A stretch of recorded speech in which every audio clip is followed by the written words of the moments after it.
Hello, everybody. It's me, producer Ross, and welcome to another edition of the Monday Recap. I'm joined by good old Liam, as always, as we run up the weekend's action and look forward to the week ahead. Plus, take a look at new stories that you may have missed. And well, what a week it's been for the football club, Liam. Let's get right into it then.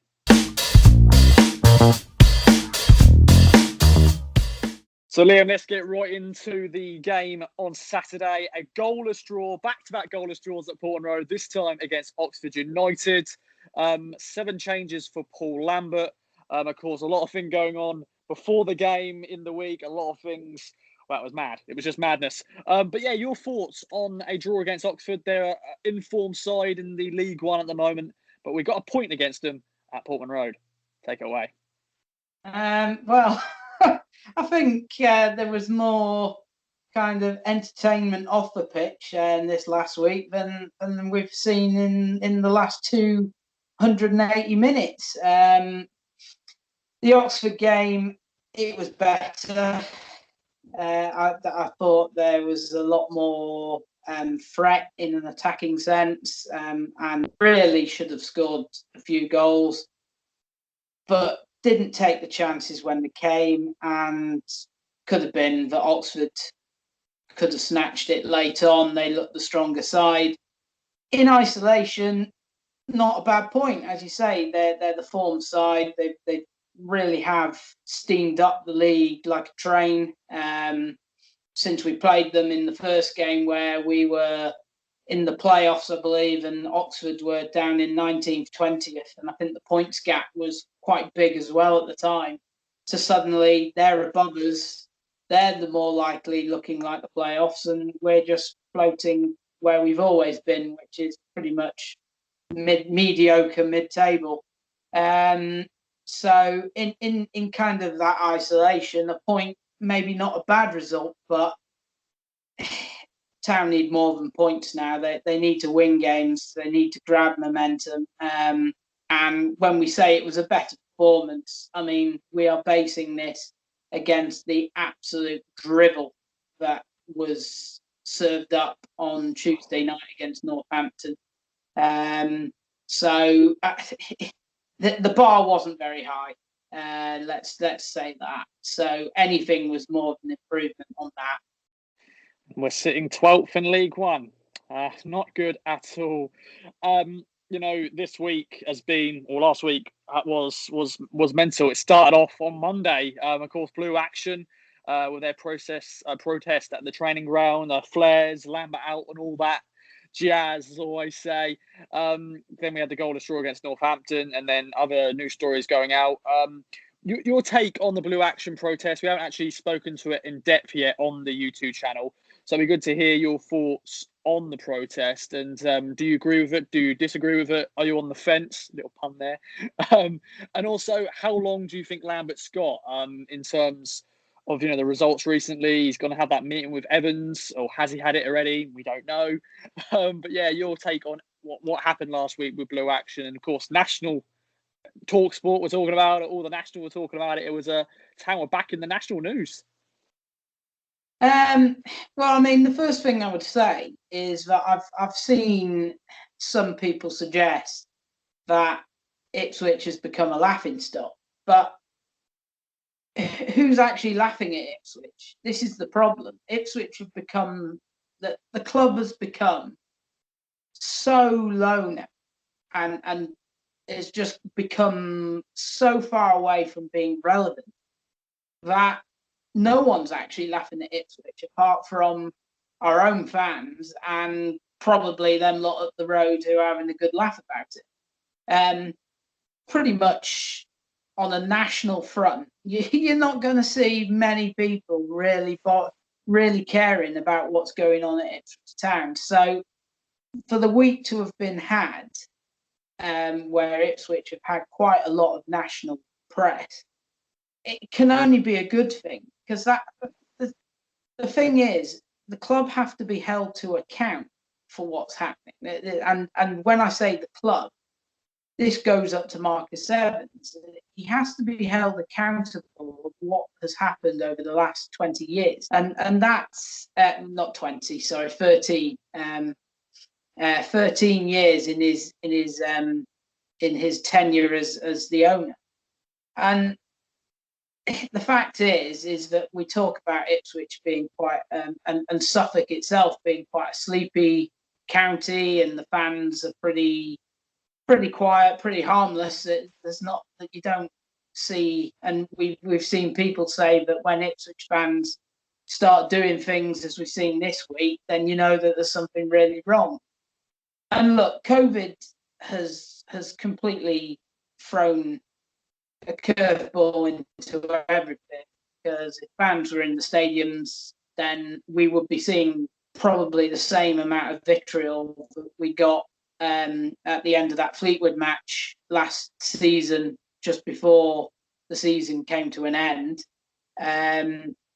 So there would be no doubt about the fans' feelings on it, and also I believe that there would have been protests and all sorts happening beforehand. But well, I mean, there was supposed to be a protest at the Swindon game, and it got put off, rightly so, because we are in the middle of a global pandemic, and the rules are there to keep people safe, because we are fighting an invisible enemy that you just don't know where it's going to strike. And rightly so, the organisers stood it down, although it would have been a very good game to do it in it being on Sky. But there needs to be things done. And I mean, I've seen some people make fun of the fact that it was just five guys doing it, but anymore, and there would be more embarrassment to the club and to Ipswich supporters as a whole if there was a whole massive group going up to the training ground breaking COVID rules. As it is, just 5 of them. It's not excessive. Yes, it still technically breaks the COVID rules, but something needs to be done to show the club how the fans are feeling, because Marcus Evans and pretty much everyone inside the club have just got their fingers in the rings. They're not. I mean, they must be aware of social media and how much there is on social media at the moment, how much anger there is and apathy that's going on. But that doesn't seem to ring a bell with them. Then you get the paper calling for Lambert to be sacked, and the paper using the defence of, well, we believe that fans are now fully in the majority of wanting Lambert out, and we are going to reflect this. And yet there's still no movement by the football club. So I think overall, I back what they did. I think that things need to be, the football club need to be made aware of how people are feeling. And we've said it on the Kings of Anglia brand, you guys in the media, and then us doing the podcast and so on, have all said how disenchanted we are with the football and the way the club is moving under Paul Lambert. And then we've got a lot of other social media podcasts and all sorts talking the same tune. Everyone is pretty much saying the same tune, and yet the football club is defiantly ignoring. So I'm fully for it. Okay then. Well, we've got another busy week ahead. I think a lot of things are going to be happening this week. Of course, Town have got 2 games, Tuesday, Saturday. They travel to Hull City, who are currently sitting 3rd in League One, on Tuesday night, while then Doncaster travel to Portman Road, who are 4th in League One. So promotion rivals. Well, I don't know if we can say that anymore, because we're not in the mix of the promotion at the moment. We are 12th in League One, as we said already. But Liam, 2 really big games. I can't see us getting anything out of these games. 2 teams who battered us when we played them earlier in the season. Of course, Doncaster beat us 4-1. Hull City beat us 3-0 at our place. So not good results there. But yeah, your take on these 2 games? I mean, I just don't see where we're going to get a result against one of these sides. Town will win games before the end of the season. That will happen. There will be wins along the road, but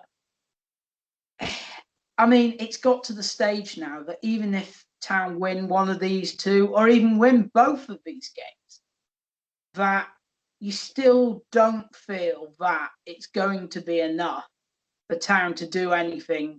I mean, I've seen Lambert talk about he still thinks top two is on. Well, I mean, that's absolutely bewildering. After such an honest assessment against Northampton, after all the weeks of the bullshitting of it's been great. I'm really happy with the players. To come out with something so honest, to then suddenly, of course, he's going to say that he still thinks that we can be involved in the promotion mix because we're only 6 points behind, and that isn't a lot to make up. That it just needs a decent little run, and Town are back in the playoff mix. So it's not gone, and that's probably what's kept him in the job. But frankly, he won't win the fans back, whatever he does now. It's really now a waiting game, and unfortunately, because of that, and because for whatever reason Evans isn't pulling the trigger and trying to save the season, it'll meander along. We'll get the odd good result. Won't be this week, and we'll get towards the end of the season where mathematically it's gone, and maybe he can trigger him on the cheap where he's triggered a clause in the contract or something, and then bring in someone new in the summer to go again next season. But frankly, it's a waste. It's a complete waste now of the next 2-3 months when we know that it's not working. And Lambert isn't going to go, but at the end of the day, I just don't see how he is going to turn it around from here now. It's gone beyond the point of no return. The fans won't like him, whatever he does. He can win the Champions League now with Ipswich, make them one of his favourite clubs alongside Celtic and Dortmund. And the fans will still hate him. He isn't liked, and that's probably going to be seen in season ticket sales. I can guarantee that's going to be a lot lower. But again, back to my previous point, Evans, he again, not a good decision keeping him on, trying to hold on. And if it is because of the amount of money that he has to pay to get rid of him, well, that's his own fault for giving him a 5-year deal in the first place, which is another poor decision. So, yeah, I think it's more interesting talking about what's happening off the pitch than the games, to be honest. Hull and Doncaster will be hard, and I don't see us picking up any results out of them, whatever the players try and tell us. Well said as always, Liam. And well, that is it for the Monday recap. A big week ahead. We'll keep you updated on what's going on. I'll be back next week for another edition of Monday recap. We do not know what we'll be saying next week. Probably 2 defeats and Lambert's still here. So we'll see you then. I've been producer Ross. Make sure to get in the comments down below and let us know what you think about what happened last week, the results, and what you think is going to be happening in the following weeks. So let us know, and also subscribe to the YouTube channel and give us a little cheeky like. Why not? Anyways, see you later.